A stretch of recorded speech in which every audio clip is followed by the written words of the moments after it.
If I were to write a book about how to build a company, there would be two parts, 50% importance of each. Part one takes 6 months. Part two takes 10 years. And the part one is just finding what you're going to do and with who you're going to do it with. I think the initial conditions are like highly underestimated. There's this belief that I can just pivot my way around into an idea that works. It's really hard to pivot away into something else. And I think people just don't anticipate how much of just finding a good idea is still really damn important. Ready to go?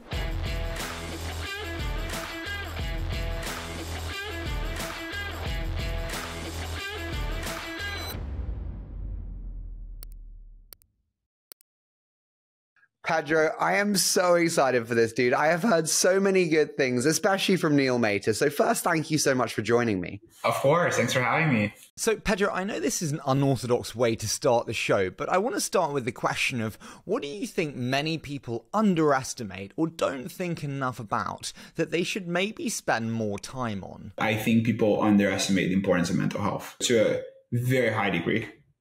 That's a very big learning over the past 7 years. Did you underestimate the importance of mental health? Oh, yeah. I mean, it's the 50% of the challenge is in here. It's not outside. Was there ever a time when you were really depressed?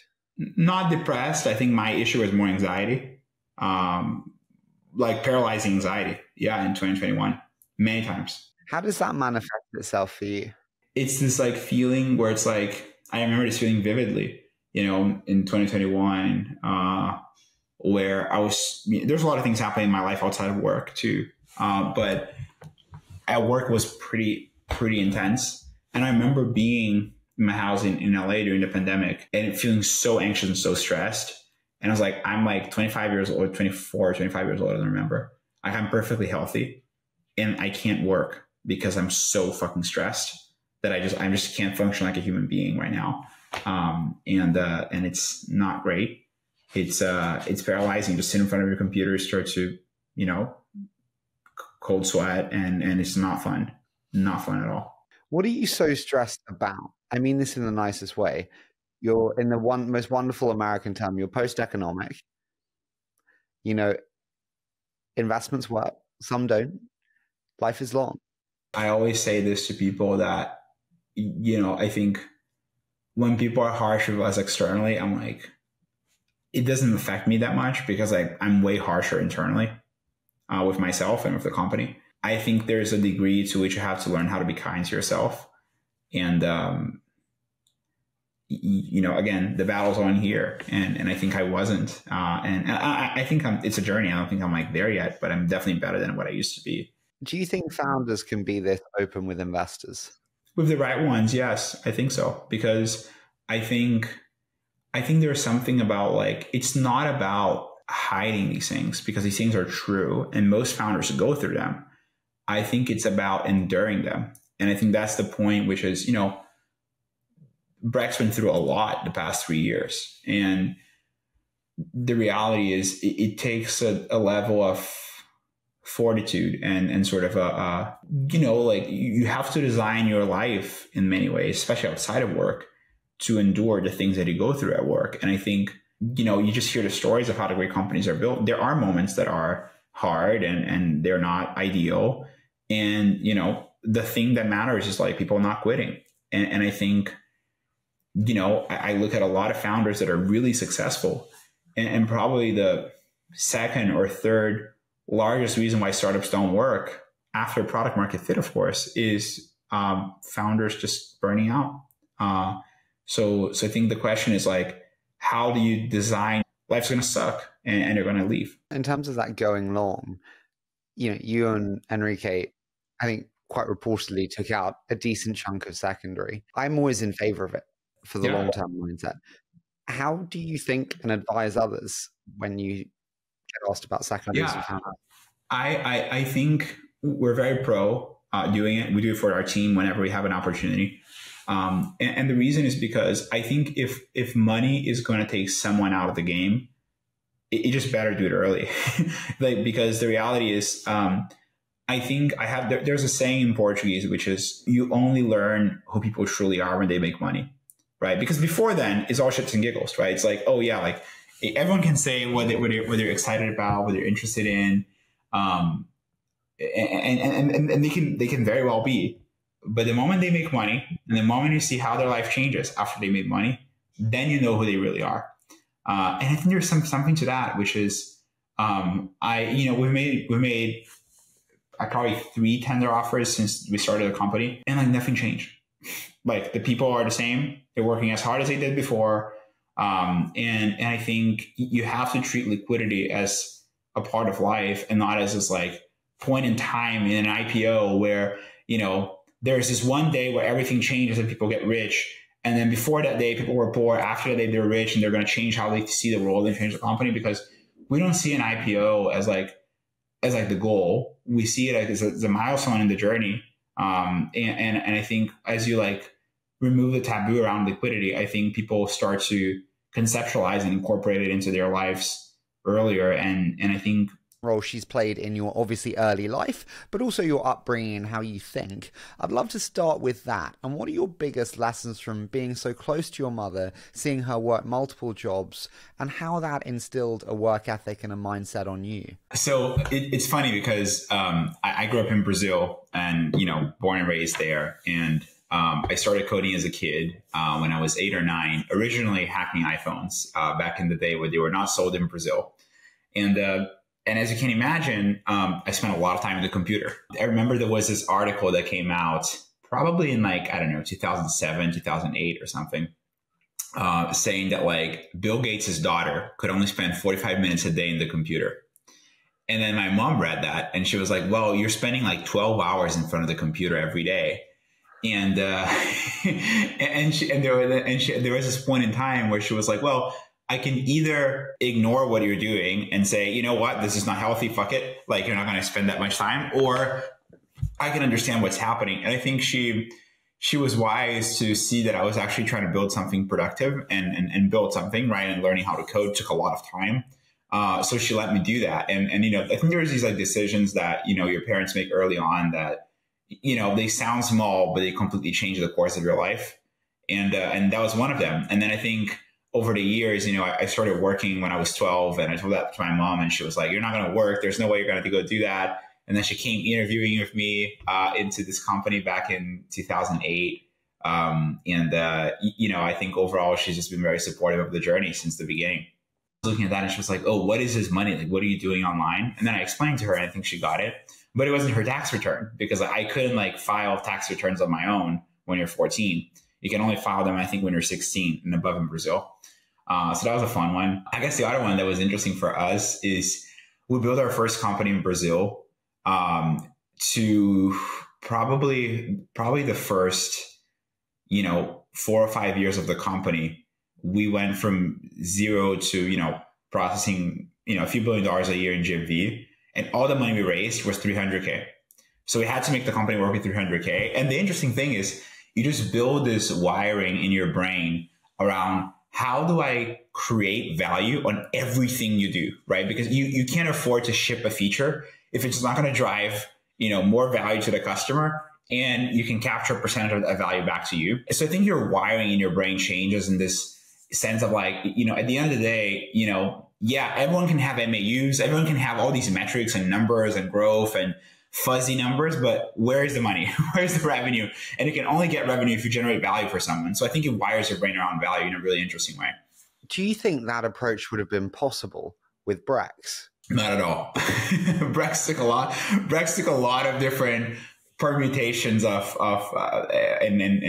just honestly a lot of different things falling in place in a very specific way to exist. And a lot of funding was one of them. So, do you regret raising as much as you did? I chatted to Mood before the show, and he mentioned this wonderful hustle and scrappiness in the company, and then mentioned, I can't remember, I think end of 21, 22, he was like, it got really corporate. Right? Mm-hmm. Do you regret that? And was money the reason behind that? In hindsight, as we look back, I think as time passed, like we, in some ways, I think Brex had this like interesting journey of like, we thought we were a big company, and then you start behaving like a big company, and you do like a lot of things that big companies do.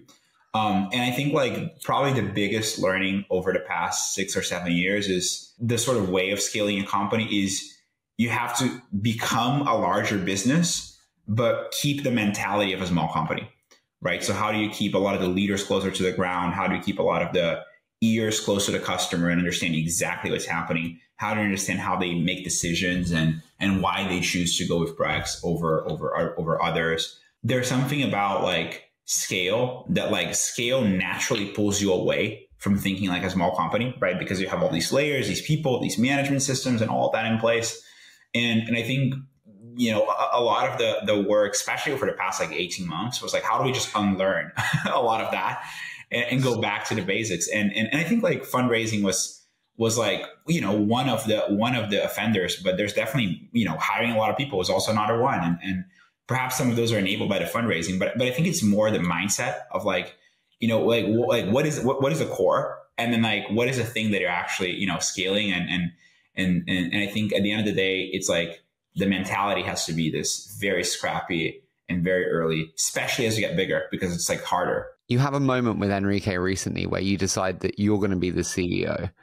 Can you take me to that moment? I think for us was two things. One is like, I think, you know, we made a pretty big change early this year called Brex 3.0, where we basically changed the operating, you know, rhythm of the company in a pretty material way. And I think one of the big principles is that we're just going to simplify how we run the company at every layer. And the first thing was like, we should, if we're clarifying how roles and how people operate at every level, we should do this at our level too. So that's like the sort of the impetus. And the second thing is, you know, as the company matures more, as we start thinking about, you know, an IPO eventually, you know, public markets, it's an easier transition if you have like a traditional structure that every company has, which is a chairman and CEO structure. So, you know, we looked at both and we were like, you know, we're not going to go public anytime in the next year. It's something coming in the future, but getting ready for this and having the structure in place sooner probably just acclimates everyone to the way we actually run the company day to day. And so it felt like a very natural point to make the transition. Okay, so a natural point to make the transition. I think one of your investors, I can't remember who it was, I'm not deliberately shying, but they said about many of your brilliant skills, but they said one of your weaknesses, you struggle to find your voice. Do you think that's fair? I heard this thing from Brian Chesky once that really stuck with me, which is like, you know, for many years, I think founders become like apologetic in the way they went around the company. Because the company starts scaling, right? You have something that's working, and then the business starts growing, and then you have like all these people from the outside that have seen a version of something working, but not your version of something working, right? So, and then they start telling you like, oh, like the CEO is supposed to do this, right? Like your product team is supposed to operate this way, like your sales team is supposed to sell in that way, and then I think there was this moment last year that we just said, hey, like there's just a way in which I believe we should run the company. And it's not very traditional. And I think a lot of people will probably, you know, it doesn't follow all the playbooks of Silicon Valley and how people have done it. And that's okay. That's just authentic to what I believe and the way I think we should do it. And I think as you stop being apologetic and you embrace something that feels authentic to you, I think a lot more things fall into place because just the company becomes a reflection of the way you think. I think a lot of the people around you naturally gravitate and think similarly because there's a reason why they got hired in the first place. What do you think are the most BS elements of traditional thinking around great CEOship? I think there's this belief which like, oh, the job of the CEO is like, you know, you hire a team and then you manage that team and the team does everything. And I think that's true to some degree, but I think the job of the CEO is to make the company successful. And I think there's very few things that matter. And I think there's this, what I see in the best CEOs that I was fortunate to spend a lot of time with is they just have this like unbelievably high degree of understanding of what matters. Like there's very few things that make a business work. And there's a lot of things that you can be average. There's a lot of things that you can suck at. But if you're really good at these very few things, like amazing things happen and they take care of everything else. And I think there's just this degree of like, how do you understand like what are the bottlenecks in the business, right? And what are these like structural points of leverage that if you make those very few things better, the whole outcome becomes just bigger, larger, with less friction, faster. So I spoke to Anu before the show, and she said a very specific quote, which was find the one bottleneck that's throttling speed and unlock it. Yeah. How would you advise other founders when it comes to this statement? Yeah. So I think it's like very simple. I think it all starts by asking, hey, what's limiting your rate of growth right now? And people say, oh, there's many things. There's not. Like by definition, there's one thing. Like in any system, like limits the rate of progress for the whole system. It's called the bottleneck. And by the way, like people should read Toyota Production Systems. It's like the best book on all of this, like lean manufacturing. I love these things. And once you find that bottleneck, the highest leverage thing you can do is increase the throughput of the bottleneck. More than anything else in the system you could change. If you could change only one thing, is changing the rate of progress in the bottleneck. What does that mean, the rate of progress in the bottleneck?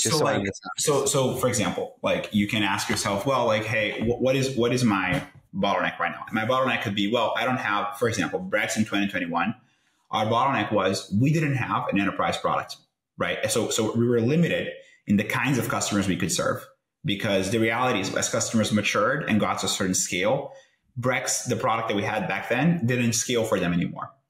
So when you look into the numbers and you look into where the growth of the business would come from, and you look at like how we retain customers throughout their whole lifetime, that was like a really big pain point. As time passed, you're like, what is that one thing that can change the trajectory of the business? And the one thing is building an enterprise product. Because if you don't have the enterprise product, there's nothing you can do. You can have the best sales team, you can have the best marketing, you can have the best everything. But if the product is not truly great, you can't unlock the next growth phases of the company. So what I did back then is I just said, hey, I'm going to spend 70% of my time building that product. And I just like delegated everything else of like day-to-day management of the company to my team. And I just spend like, 60, 70% of my time writing APIs of the engineers on like how would the enterprise product work? How would the platform that we're building would work? How would all of that come to place?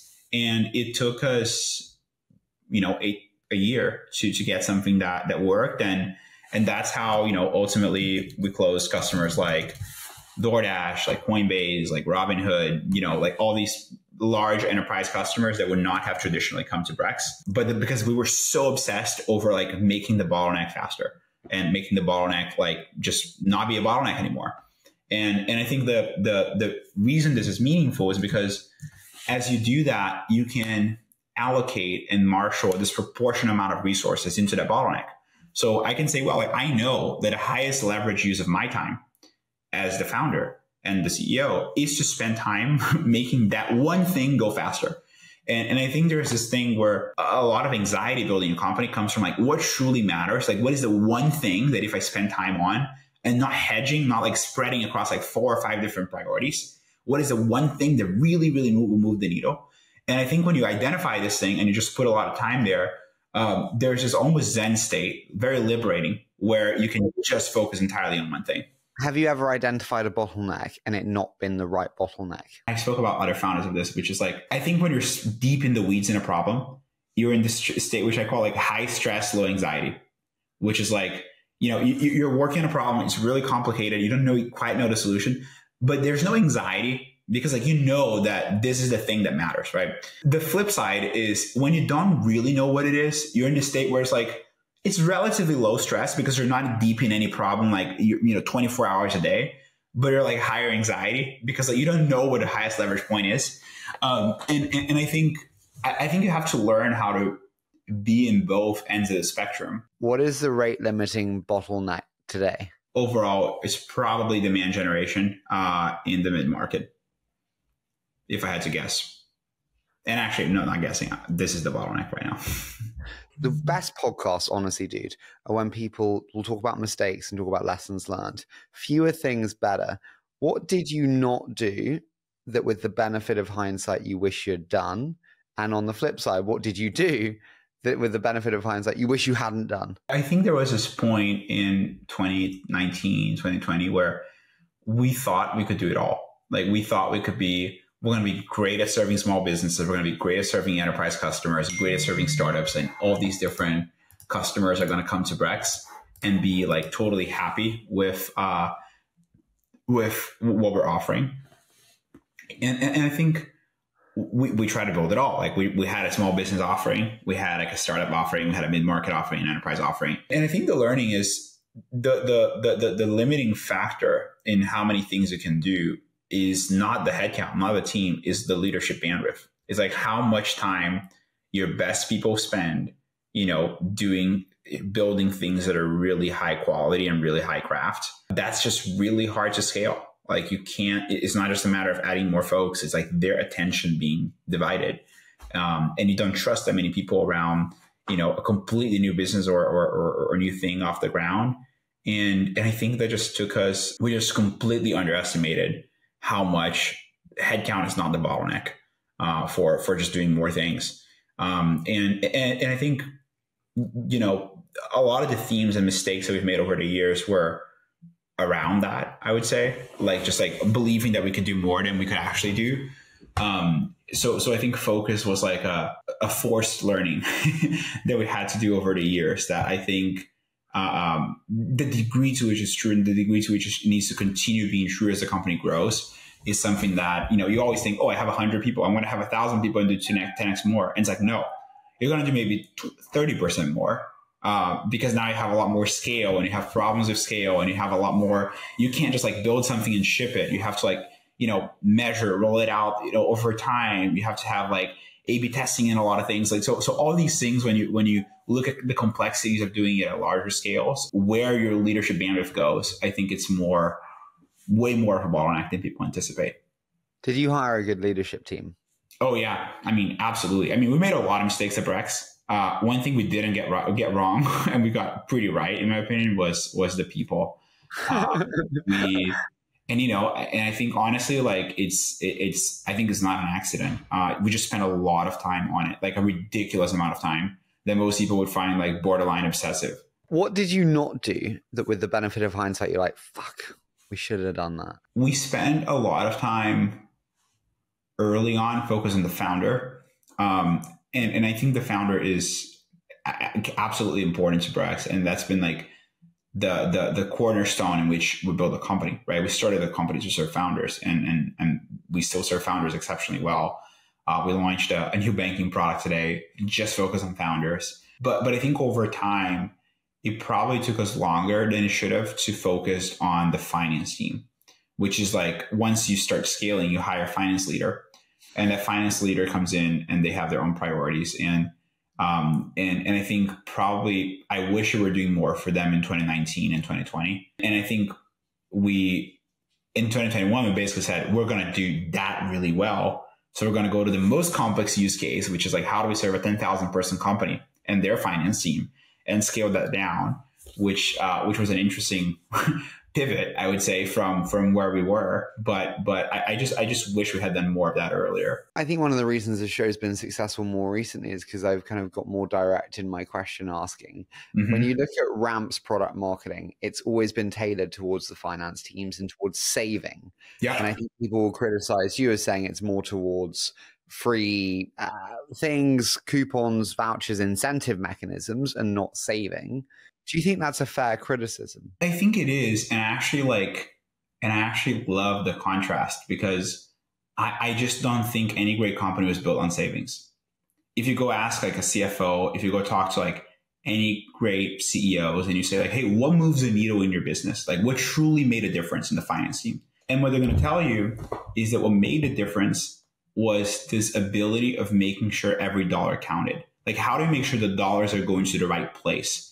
And that in these places that really make a difference, that you're truly doubling down, right? You're saying, I want to understand what are the levers of growth?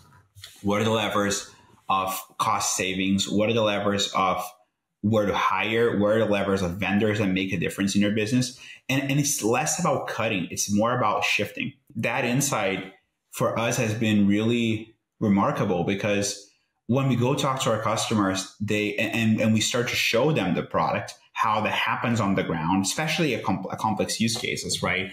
We go to an enterprise company and we just show how they operate with Brex, how they would operate with Brex. And for example, we have this feature called live budgets, right? And what it allows you to do is to have a real-time view into where your budget will land at the end of the quarter. And surprisingly enough, you'd be surprised, but if you go to any large public company and you go to the CMO and you say, hey, CMO, where are you on your budget right now? They don't have an answer, right? And the reality is, if they knew that information, what they would do is they would say, well, I'm actually, I'm a little bit ahead on this campaign. I'm spending a little bit more than I thought, but there's this other place that I'm not, and I probably should spend more here. So this ability to reallocate funds and say, well, I'm actually going to put dollars where they convert the most is truly, it truly changes the way this person thinks and operates, because at the end of the day, you don't want to be under budget because you're leaving money on the table as a CMO. But if you go over budget, it is also horrible. So when you see the sort of the degree to which you build the product around this idea of how to make sure that dollars are going to the place where they have the highest impact and highest ROI versus just thinking about cutting, that's just a very different design decision that we build the whole company around and the whole product around. And I think customers should see the difference. Why does it resonate so well then? I think it's an easy pitch, right? Who doesn't like savings? But I think like reality is more complicated than that. When you go down on the ground with customers and you ask them, and you go to a CFO and you say, no one says no to savings. But when you say, hey, let me just tell you what we think actually matters. Let me show you let's talk to like a few customers here, like call them and ask them how they run their business differently based on the kinds of things that you can do. Like when you bring all your global spend in one place and you start to see the difference of, having this level of control in the software that allows you to push the dollars to the places that it matters the most. And do this globally, right? And you start to add in the layers in which we do that. And I think the answers just become different in savings. And don't get me wrong, I think there is a place for that. And I think, offering free software and offering, a product that helps you save money, I think, I can see why that works. And I would be really surprised if we didn't see competitors in a $30 billion market, to be quite honest. But I just see a different reality speaking to customers. Can I stretch your thinking on marketing and ask you a question that I ask myself every day? What would Mr. Beast do if he were running Brex? I love that question. I think the thing that I believe about brands is we talk a lot about this idea of like left side of the brain and right side of the brain, right? And I think, a lot of the times, like, I was talking to the team and I actually wrote an essay about this to the team where, we had this campaign and, we ran the metrics and we were like, hey, what is the value that Brex generates for a customer? And we learned a few things that were really interesting. So we learned that, over $50 billion went through Brex, and that was automatically on budget and in policy, which is 99.9% of the spend. We also learned 11 million hours were saved by our customers using Brex. So when you look into the data and you understand, what were they doing before, what they were doing after. And I think the thing is like, how do you like, so what? Like, what does that mean, right? Well, that's my point. It's like, what the Brex campaign should be then? It should be a mother picking up her child at 4 p.m. Yeah. Why? Because she has that time, because Exactly. Brex has saved her the time. Exactly. I don't care about, no offense, I'm being so blunt here, Pedro. Maybe it's my painkillers, but I don't care about those big numbers. No one cares about 11 million hours. But my point is, how do you make it relatable, right? How do you make it touch people? And how do you tell a story? And I think the story is like, obviously we're appealing ultimately to the finance team. And, with this campaign, which is like finance got the day off, right? Which is like exactly what it just said. Is like, you got a day off, and because Brex automated a lot of the work that you were doing manually before. And another one that we were learning about during this work is, it took 7 million hours to go to the Empire State Building. Brex saved 11 million hours. Like, what are we going to do with that time? And what our customers go do is they're going to build something great. They're going to use that time to put back into their missions, into serving their customers better. And I think there's something profound about you telling the story, it is relatable. And people are like, wow, like, it's not just about the story, right? You have to also deliver it. And I think a lot of what we've done wrong in the past is, we did a very inspirational campaign 2 or 3 years ago. The problem was when you use the product, it was very hard to connect that to that broader story. And I think the power comes when the whole thing is one, right? When you're using the product, you're seeing the way the product gets designed, the way you use the features, the way you get the benefit from it, the way we say, hey, we realize you're doing this by hand 10 times. We're going to create a rule and automate it for you because our AI detected that this is something you do every day. Like, and when you see those things together, I think that's how the brand gets built. Do you know what I'd do? I think you focus on two things. I think you focus on impact, and I think you focus on investing for tomorrow. And what does that mean? I would have a competition every year where people have to submit the most impactful purchase they make with their Brex card. I love that. And then wait for it. If they get over a certain percentage of the company, submit something on a social platform, you will pay the college tuition fees for 10 employees for their whole children. It'll probably cost you $2.5 million a year. And it ties into impact and investing in the future of tomorrow, which is this college tuition. I love that. Love that. Are you looking for a job in marketing? Do you know, I actually love marketing so much. So yeah, but that would be really impactful. And then that's a New York Times headline, Brex, the company that pays for 10 unbelievably talented children who wouldn't be able to do that. Love the idea. It's free. Sorry, that was totally random and unfair of me to embark on you. You said there about the best quality product winning. So many of your investors told me what a brilliant product mind you are. As bluntly as possible and as granular as possible, how do you do roadmaps, and what's been the biggest lessons here on what works and what doesn't? We got a lot of pages from Brian's playbook at Airbnb. So the realization here is, so there was this feeling that I had probably I had this over the years many times in 2020, 2021, even 2022, I think we felt this to some degree, where, we're investing almost $100 million a year in product. And then you go use the product every year, right? And the experience is not that much better. It's getting marginally better, but there's nothing tremendously different. And that feeling bothered me because I was like, what are we doing here? Right? Why isn't this yielding to, big things changing that actually, makes the experience dramatically better?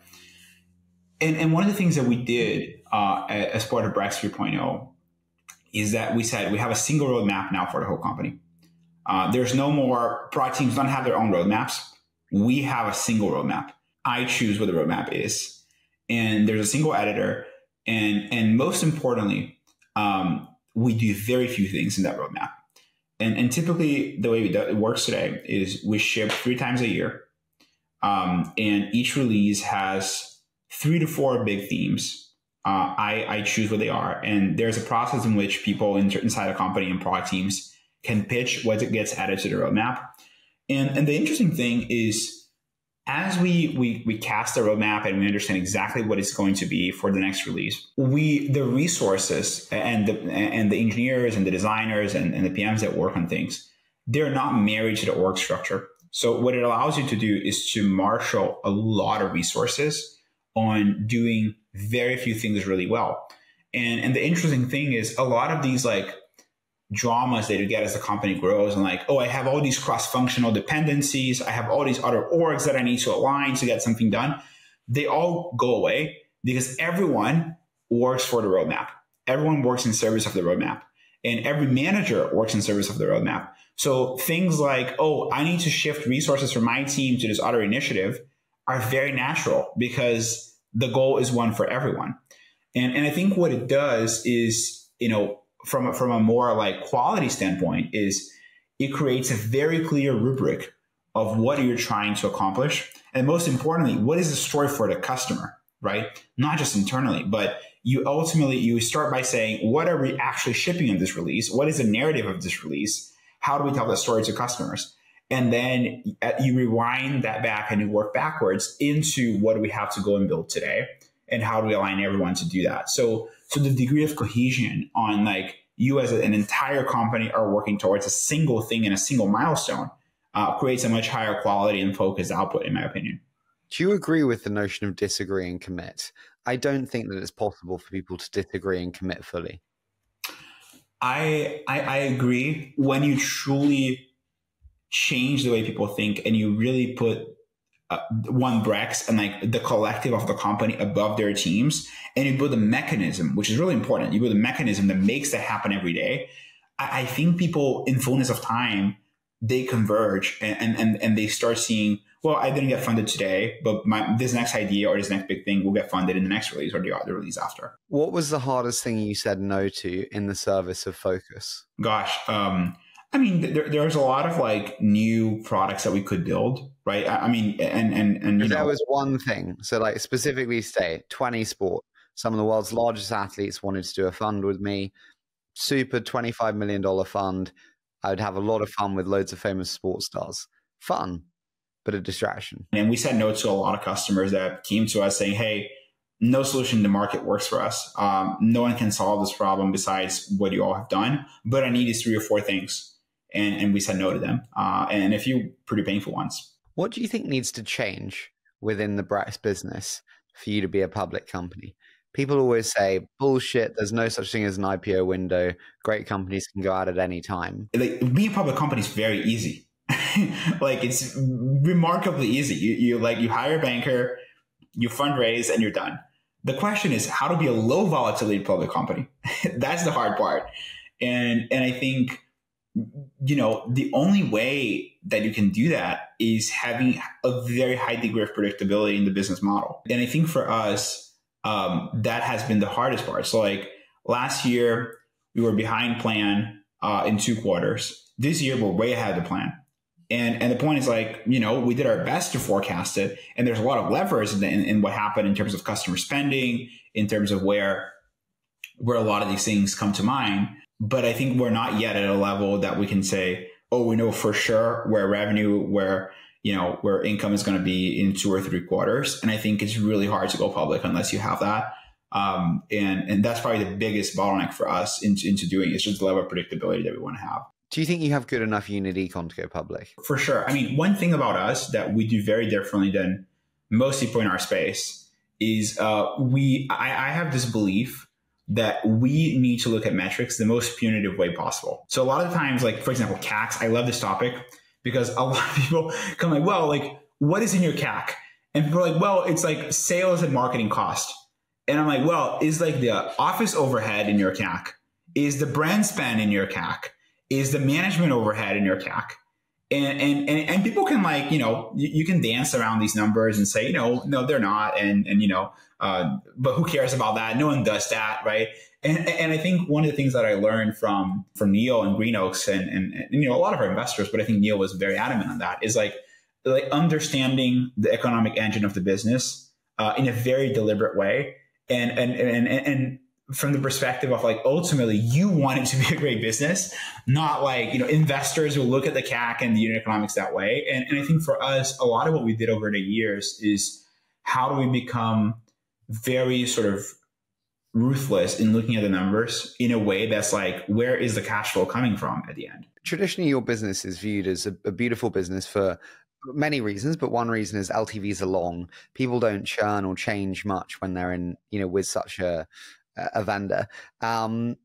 Is that changing in the face of increasing competition, more options, better products? When you look at the card at face value, like just the actual card, I think cards are like not that sticky, right? Because the reality is like you can just start swiping another card. You can say, hey, I got more cash back. You know, we talked about some of our competitors that offer the same product for cheaper, right? Essentially higher cash back. And you see that dynamic playing out a lot in the market of like someone comes in and we have a channel that we talk about like new competitors, and a new competitor comes in and they say, hey, I'm launching a card with higher cash back. And if you think about it like conceptually, right, as like the sort of like economy book view of the world, like the rational thing is, oh, customers are all switching away because they're getting more dollars back. But I think something different plays out in practice, which is a lot of the value they get from the platform and the software and the automation starts to play a bigger role where, you know, customers are like, well, I actually run my whole closing process on top of this. So the cost is higher than what I gain as cash back. Not why Eric comes on my show and says we're like a workflow platform. Brex is not, I don't think Brex is a workflow platform. I think that's a part of Brex, but I think the very misconceived notion that I think people, there's this way of looking at this business that says, oh, all that matters is software and financial services are commoditized. I strongly disagree with that view Because I think when you're serving small companies and you're serving, even some mid-market companies, that is true for sure. I think you can say most of the value is in the software. But when you go into the really complex enterprise use cases, that's not true at all. So for example, we go to like a lot of public companies, and the way we pitch in a public company is we show them the software, they get value from it. That's great. But what really moves the needle is our global card. Customers come in and they say, hey, I have this problem in 25 countries, and I need a card that works locally in all these countries that I can spend in local currency. Like if the card was issued by a local bank, I need to settle in local currency. I need to not pay FX fees. I need to not book intercompany transfers across all these different entities. And I need to move the money locally in all these different markets. And Brex can do that. And today there's 3 companies on the planet that can do that. Number 1 is Brex. Number 2 is Citibank. Number 3 is American Express. That's it. And that's how we pitch in all these customers. So I think the degree to which financial services underlies a lot of what we do is like highly underestimated and undervalued, which is why we spent so much time in the early years building our whole financial infrastructure from the ground up, like down to the way we talk to MasterCard, down to the way we move money on ACH, down to the way we do, global money movements, settlements, FX. We built all of that in-house. We're using vendors for any of that. And for a good reason, because it just gives us all the degrees of freedom to build all the way to the metal. Is this a Uber and Lyft market? Is this a market where you have companies of comparable size? How does the market play out in a 10-year perspective? Look, this business is not new, right? Banks have been around for a long time building cards. And card companies, if you even look at the ones that were, the banks that were, before 2008, more card heavy, it's not a winner takes all market. And again, I think it's too big and dynamics are too different from a marketplace where there's a benefit of like the incremental unit making the product inherently better. I always think the best businesses have pricing power, which is why I'm bold in saying I don't think Stripe is a good business, because you compete against Adyen and Checkout, and your biggest customers will compete 100%. Do you have pricing power? I mean, I think just the reality today is like, if you think about our product, right, we don't win on cashback. We don't win on rebates. We don't win on credit limits. We win on customers look at everything we do together collectively, and they say, I'm getting more value from this than these other solutions in the market. So in some ways, I think that's the definition of pricing power, whereas we're offering the same product, more expensive, and customers are coming and staying and being happy with it. The other thing is when you go into an enterprise customer and they come to Brex and they say, hey, I am paying, a lot of our competitors come in and say, oh, we don't charge for the software. And our customers come in and say, how are you not charging for the software? I want to pay for the software because I want a level of support. I want like a premium solution that I can pick up the phone, call someone can come in here and help make me successful. I think pricing is kind of an advantage for us and has been for many years, where the way we position Brex is like, we want to be the best solution, not the cheapest. And that just creates a different mentality in the company, in the servicing model, in the way you sell, and the way customers engage, and ultimately find value in the solution beyond the initial use case they have, because they know there's a servicing model that will deliver more value for them over time. Pedro, I want to ask one final question, then I want to move into a quick fire. Over a company life, culture gets hit. When was the culture the worst? I would probably say in 2021, when we pivoted very aggressively towards the enterprise, because we were serving small businesses, and it was like almost a 180. That was pretty hard. And I think the learning was, as you prioritize, focus on serving your own customer really well before trying to serve the whole planet. And we had our own customers that were startups that were growing, they were becoming bigger, and they had these needs of larger companies because they became larger companies themselves. We didn't have something that could serve them as well as we wanted. And then we just had to make this really aggressive pivot to solve for that. And in some ways, the most customer focused thing we could do was to serve enterprise customers well, because our own customers were becoming that, and startups that are successful become that. So in some ways, it was like this very sobering and in hindsight, special moment of learning how to really focus on your customer. And it was really painful, but totally worth it. I want to move into a quick fire. So I say a short statement, you give me your immediate thoughts. Does that sound okay? Yeah. So what do you believe today that most around you disbelieve? That you should look for individual contributor skills in very senior levels of leadership. What board member would you most like to have that you don't have? Gosh, I don't know. Elon would be cool. Why?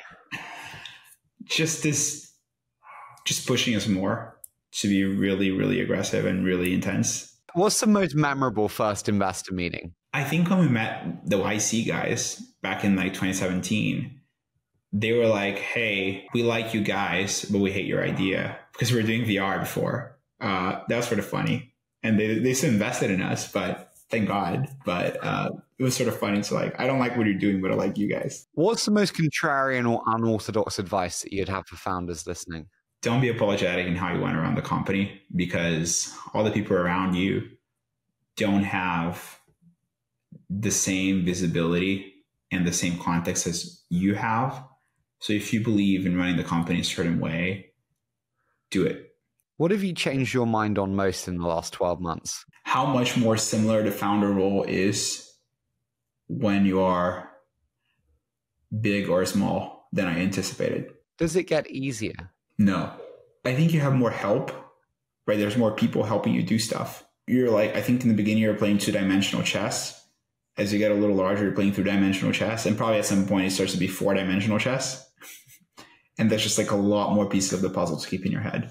Do you really want to be a public company CEO? It looks like an awful life. I definitely want to go through the journey. And I think to realize the potential of Brex, I think that's the best path. I think there's pros and cons for sure. But I'm just excited about how do we take what we're building to the next level. And I think that's part of the journey. So, which competitor do you most respect? American Express. I think you're pretty good. And they've built a very impressive franchise over decades. And very hard to be very big and have the degree of customer focus they have.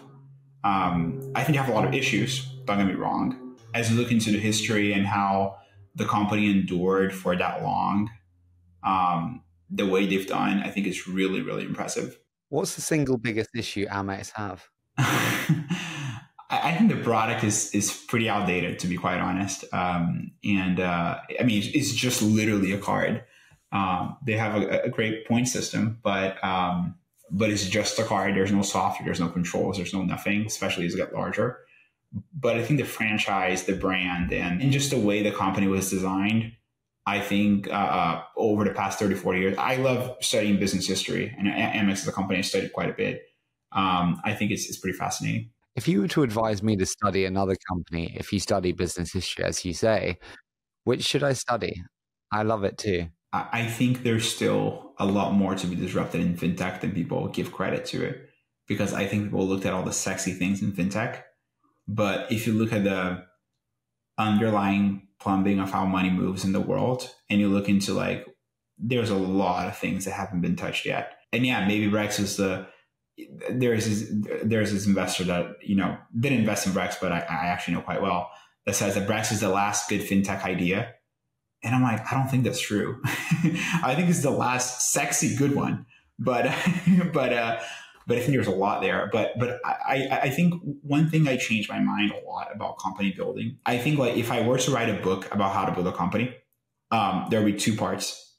Part 1 takes 6 months. Part 2 takes 10 years. And they're 50% importance of each. And the part 1 is just finding what you're going to do and with who you're going to do it with. And I think the initial conditions are like highly underestimated. There's this belief that I can just pivot my way around into an idea that works. And sure, that's true to some degree. But once you start something that has a little bit of traction, it's really hard to pivot away into something else.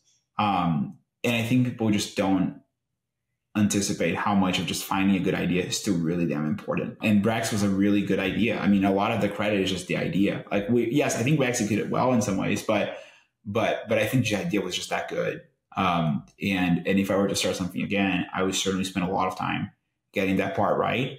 And if that is in a good place, then the other 50%, is the 10-year journey of like leveraging those like tailwinds, so to speak. Pedro, final one. What question are you never asked that you really think you should be asked? The battle inside you, not the one outside you. Like how do you stay motivated and energized and excited when things get harder? And I don't see people talking enough about that, because do you feel you can show that level of vulnerability when you have 1,000 people? I do. I mean, I talk about this shit a lot with my team.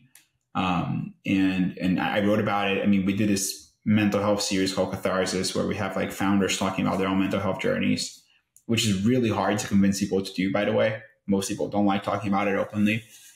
But I just talk to founders, you know, day in and day out, and customers day in and day out. And that's the same thing everyone's going through. You need to find ways of how do you frame your mind and how do you frame the work you're doing around something that gives you purpose and gives you joy. Because if you are focused on the outcome, if you're just focused on, and you don't enjoy the process, the math doesn't add up. Like, it just does not make any sense.